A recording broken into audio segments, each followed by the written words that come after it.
237 আসনে বিএনপির প্রাথমিক প্রার্থী বগুড়া, ফেনী, দিনাজপুরের 3 আসনে খালেদা জিয়া। পৈতৃক ভূমি থেকে প্রথমবার লড়বেন তারেক রহমান। দিনাজপুর সদর থেকে বেগম খালেদা জিয়া। বগুড়া 6 তারেক রহমান।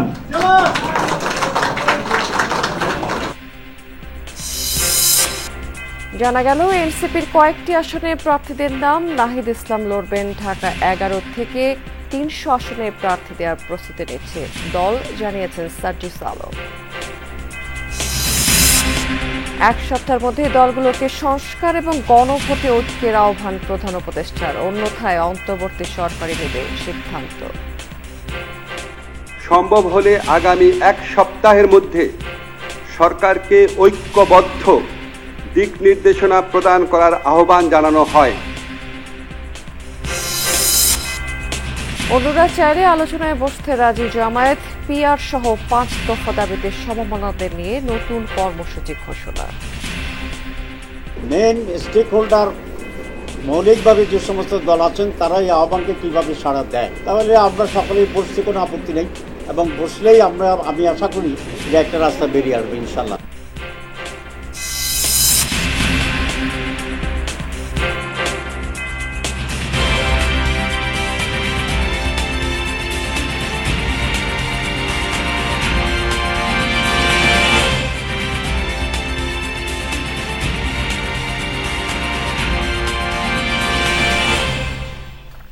আমন্ত্রণ যমুনা নিউজে, আপনাদের সঙ্গে আছে আমি রাবিয়া স্মৃতি। এতক্ষণ শিরোনাম দেখছিলেন, এবার চলে যাচ্ছি পুরো খবরে।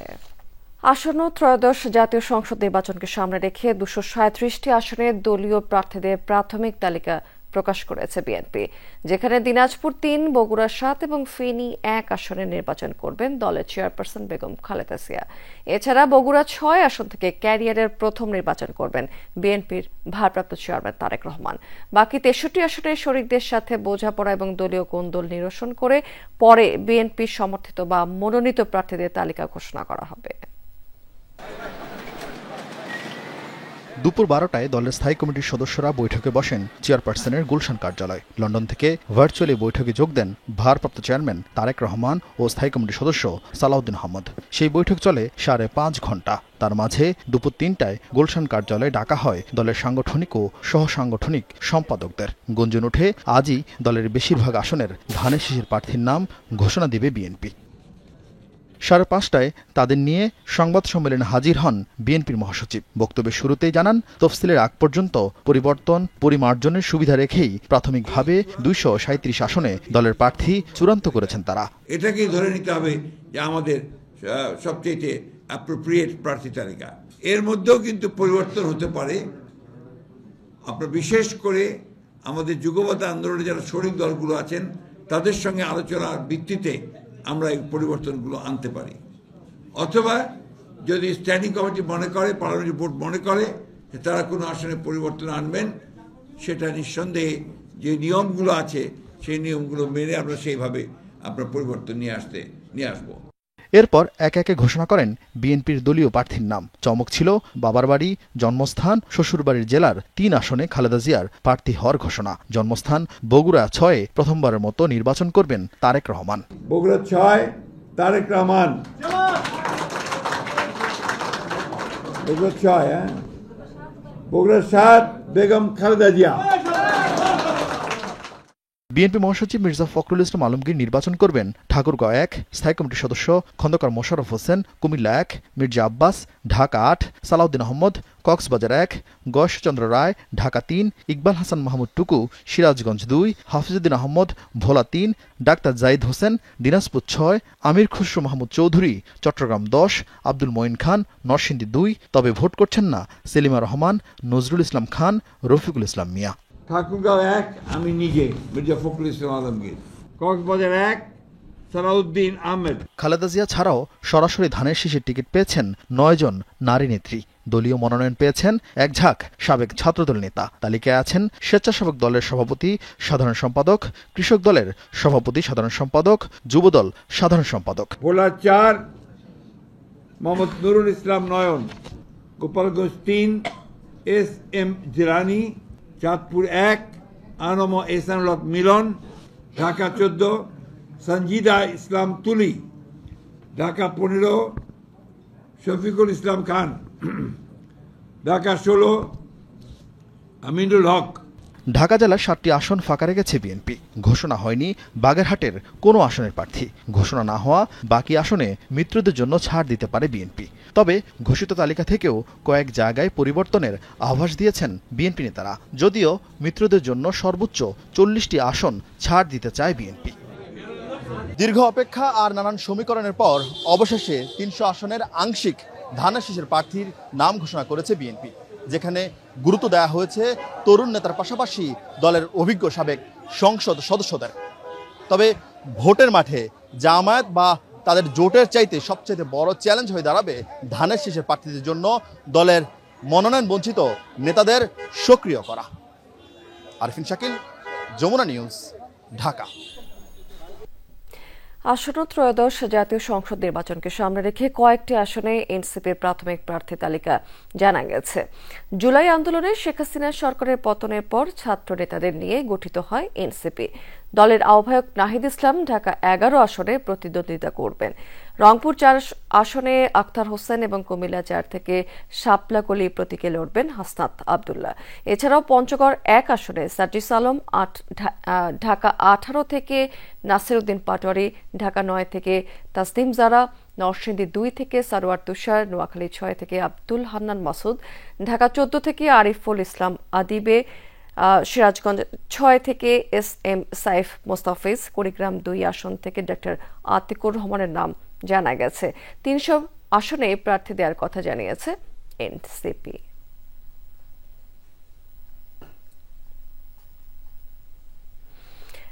আগামী নির্বাচনে 300 আসনে প্রার্থী দেওয়ার প্রস্তুতি নিচ্ছে জাতীয় নাগরিক পার্টি, এমনটাই জানিয়েছেন দলটির মুখ্য সংগঠক সার্জিস আলম। সোমবার বিকেলে এনসিপির ময়মনসিংহ জেলা এবং মহানগরের সভাপতি সাধারণ সম্পাদক পদে প্রার্থীদের সাক্ষাৎকার শেষে এক সংবাদ সম্মেলনে এমনটাই জানিয়েছেন সার্জিস। আরও বলেছেন যে ফ্যাসিস্টদের সহায়তার অপরাধ মাথায় নিয়ে নির্বাচনে জাতীয় পার্টির অংশগ্রহণের কোনো অধিকার নেই। গণহত্যার মাধ্যমে যারা ক্ষমতায় থাকার চেষ্টা করেছিল তাদের পক্ষে এখনও কথা বলছে জাতীয় পার্টি। নির্বাচন কমিশনের প্রতি ইঙ্গিত করে সার্জিস বলেছেন, ইসি যদি আগের মতো দলীয় কমিশনে পরিণত হয় তাহলে তাদের পরিণতি পূর্বসূরীদের মতোই হবে। এই জাতীয় পার্টির কত বড় সাহস, এই জিএম কাদেররা এবং এদের যারা সাঙ্গপাঙ্গ আছে, এরা যে ওই খুনিদের দোসর এবং প্রত্যক্ষ পরোক্ষভাবে ওই খুনিদের মদতদাতা, তার প্রমাণ এখনো পাওয়া যায়। তারা যখন বলে যে জাতীয় পার্টি এবং আওয়ামী লীগের অংশগ্রহণ ছাড়া নির্বাচন সুষ্ঠু হবে না। জুলাই সনদ বাস্তবায়ন প্রক্রিয়া এবং গণভোট নিয়ে দলগুলোকে আগামী 1 সপ্তাহের মধ্যে ঐক্যমত্যের ভিত্তিতে সুপারিশ জানানোর আহ্বান জানিয়েছে অন্তর্বর্তী সরকার। সোমবার দুপুরে তেজগাঁয়ের প্রধান উপদেষ্টার কার্যালয়ে ডক্টর মোহাম্মদ ইউনূসের সভাপতিত্বে উপদেষ্টা পরিষদ বৈঠক শেষে এই আহ্বান জানানো হয়েছে। এই সময়ের মধ্যে দলগুলো ঐক্যমত্যের সুপারিশ না জানালে সিদ্ধান্ত সরকারই নেবে। জুলাই সনদ বাস্তবায়ন এবং গণভোট নিয়ে দলগুলোর মতভেদে উদ্বেগ জানিয়েছে উপদেষ্টা পরিষদ। দেশে বিদ্যমান রাজনৈতিক টানাপোড়েনের সূত্রপাত জুলাই সনদ প্রস্তুত ও তার পরবর্তী ঘটনা প্রবাহকে কেন্দ্র করেই। শুরুতেই এনসিপির স্বাক্ষর অনুষ্ঠান বয়কট, অনুষ্ঠানের দিন বিক্ষোভ সহিংসতা, এরপর শুরু হয় বিএনপি ও জামায়াতের মধ্যে প্রকাশ্য দ্বন্দ্ব। নোট অব ডিসেন্ট বাদ দেয়াকে জনগণের সঙ্গে প্রতারণা বলছে বিএনপি, আর জাতীয় নির্বাচনের আগেই গণভোটের দাবি জামায়াতের। আমরা বুঝেছিল যেহেতু সিগনেচার করেছি, আমরা দ্বিমত পোষণ করার কথা কোনো প্রয়োজন হচ্ছে না আমাদের। যেটা আমরা সই করিনি সেটা দায়িত্ব আমরা গ্রহণ করব না। এমন প্রেক্ষাপটে সোমবার বিশেষ উপদেষ্টা পরিষদ বৈঠক অনুষ্ঠিত হয়। তেজগাঁওয়ে প্রধান উপদেষ্টার কার্যালয়ে ডক্টর ইউনূসের সভাপতিত্বে অন্যান্য উপদেষ্টারাও এতে অংশ নেন। পরে প্রধান উপদেষ্টার তেজগাঁও কার্যালয়ে সংবাদ সম্মেলনে হাজির হন আইন উপদেষ্টা ডক্টর আসিফ নজরুল। জানান, জুলাই সনদ বাস্তবায়ন প্রক্রিয়া ও গণভোট নিয়ে দলগুলোর মতভেদে উদ্বেগ জানিয়েছে উপদেষ্টা পরিষদ। গণভোট কবে অনুষ্ঠিত হবে এবং এর বিষয়বস্তু কি হবে, এসব প্রশ্নে রাজনৈতিক দলগুলোর মধ্যে যে মতভেদ দেখা দিয়েছে, সেজন্য সভায় উদ্বেগ প্রকাশ করা হয়। স্ব-উদ্যোগে আলোচনা করে বিরোধপূর্ণ বিষয়ে সিদ্ধান্ত জানাতে রাজনৈতিক দলগুলোর প্রতি আহ্বান জানায় অন্তর্বর্তী সরকার। আসিফ নজরুল জানান, 1 সপ্তাহের মধ্যে দলগুলো ঐক্যমত্যের ভিত্তিতে সুপারিশ না জানালে সিদ্ধান্ত নেবে সরকার। রাজনৈতিক দলগুলোকে স্বীয় উদ্যোগে নিজেদের মধ্যে আলাপ আলোচনা করে সম্ভাব্য দ্রুততম সময়ে, সম্ভব হলে আগামী 1 সপ্তাহের মধ্যে সরকারকে ঐক্যবদ্ধ দিক নির্দেশনা প্রদান করার আহ্বান জানানো হয়। ওনারা যদি ঐক্যবদ্ধ নির্দেশনা না দিতে পারেন, অবশ্যই সরকারের মতো সিদ্ধান্ত নেবে। প্রধান উপদেষ্টার ঘোষিত ফেব্রুয়ারিতেই জাতীয় নির্বাচন অনুষ্ঠিত হবে বলে রাজনৈতিক দলগুলোকে সেই সংকল্পের কথা পুনর্ব্যক্ত করেছেন প্রধান উপদেষ্টা ডক্টর মোহাম্মদ ইউনূস। 2026 সালের ফেব্রুয়ারির প্রথমার্ধে আগামী সংসদ নির্বাচন অনুষ্ঠানের বিষয়ে সরকারের সংকল্প পুনর্ব্যক্ত করা হয়। ফয়সাল মাহমুদ, যমুনা নিউজ, ঢাকা। প্রধান উপদেষ্টার আলোচনার আহ্বানকে স্বাগত জানিয়েছে জামায়াতে ইসলামী সহ সমমনা 8 দল। অন্যরা সাড়া দিলে সাড়া দেবেন তারাও। নির্বাচনী জোট না করলেও 1 আসনে 1 প্রার্থী দেবে সমমনা দলগুলো। 6 নভেম্বর গণমিছিল নিয়ে প্রধান উপদেষ্টা বরাবর স্মারক দেবে এই 8 দল, আর 11 নভেম্বর করবে সমাবেশ। এক সংবাদ সম্মেলনে এমনটাই জানিয়েছেন সমমনা 8 ইসলামী দলের নেতারা। রাজধানীর পল্টনে বাংলাদেশ খেলাফত মজলিসের কেন্দ্রীয় কার্যালয়ে জামায়াতে ইসলামী সহ সমমনা 8 দলের সংবাদ সম্মেলন। উপস্থিত ছিলেন দলগুলোর শীর্ষ নেতারা। সংবাদ সম্মেলনে জামায়াতে ইসলামীর নায়েবে আমির সৈয়দ আব্দুল্লাহ মোহাম্মদ তাহের প্রধান উপদেষ্টার আলোচনার আহ্বানকে স্বাগত জানান। বলেন, অন্য দলগুলো প্রধান উপদেষ্টার আহ্বানে সাড়া দিলে আলোচনায় বসতে রাজি তার দল। সরকারকে রেফারির ভূমিকা পালন করতে আহ্বান জানান তিনি। আমরা এখন দেখতে চাই মেন স্টেক হোল্ডার মৌলিকভাবে যে সমস্ত দল আছেন তারা এই আহ্বানকে কীভাবে সাড়া দেয়।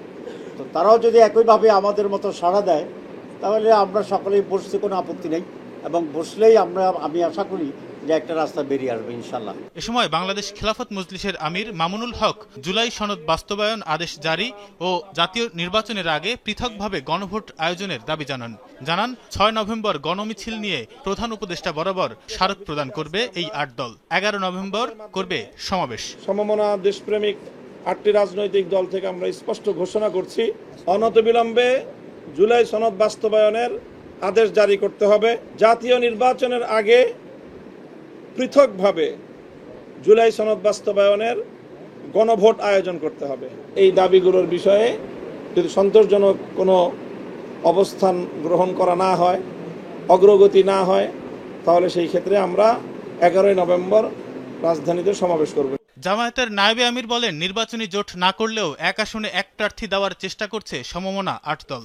আর ইসলামী আন্দোলন বাংলাদেশের আমির জানান, জাতীয় ইস্যুতে একসাথে থাকলেও জামায়াতের নেতৃত্বে জোট করছেন না তারা। জামায়াতের নেতৃত্বে ইসলামী দলগুলো, অন্যান্য দলগুলো আমরা একত্রিত হয়ে কাজ করছি বা আমরা জোটবদ্ধ হচ্ছি, এই ব্যাপারটা কিন্তু ওইভাবে আপনারা প্রচার করবেন না।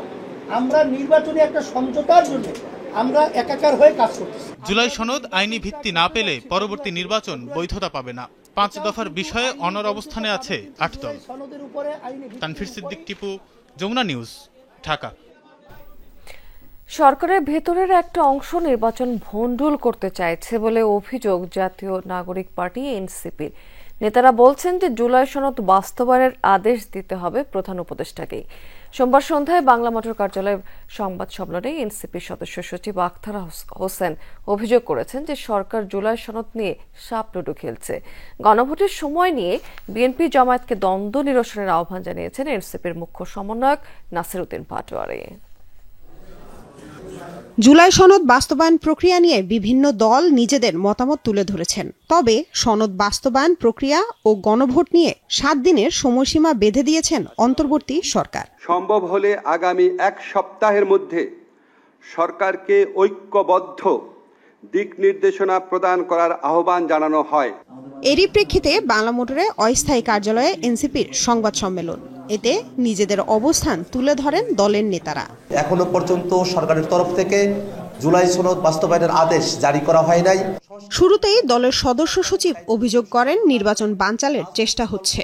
তিনি বলেন, সংস্কারকে বাদ দিয়ে নির্বাচন গ্রহণযোগ্য হবে না। সরকার সংস্কার বাস্তবায়নের বিষয়ে নিজেরা উদ্যোগী না হয়ে বরং গা বাঁচানোর মনোভাব ব্যক্ত করছেন। সংবিধান সংস্কারের বিষয়গুলোকে প্রধান রেখে জুলাই সনদ বাস্তবায়নের যে আদেশ সেটা জারি করার আমরা দাবি জানাচ্ছি। আমাদের কাছে স্পষ্টতই প্রতীয়মান হচ্ছে যে সরকারের ভিতরের কোনো একটা অংশ সংস্কারকে ভন্ডুল করে নির্বাচনকে বানচালের তারা পায়তারা করছেন। আক্তার হোসেন বলেন, গণভোট নিয়ে সরকার নিজেরা উদ্যোগ না নিয়ে রাজনৈতিক দলগুলোর কাছে ঠেলে দিয়েছে। এনসিপি আরও জানায়, জুলাই জাতীয় সনদ বাস্তবায়নে সরকারকেই উদ্যোগ নিতে হবে।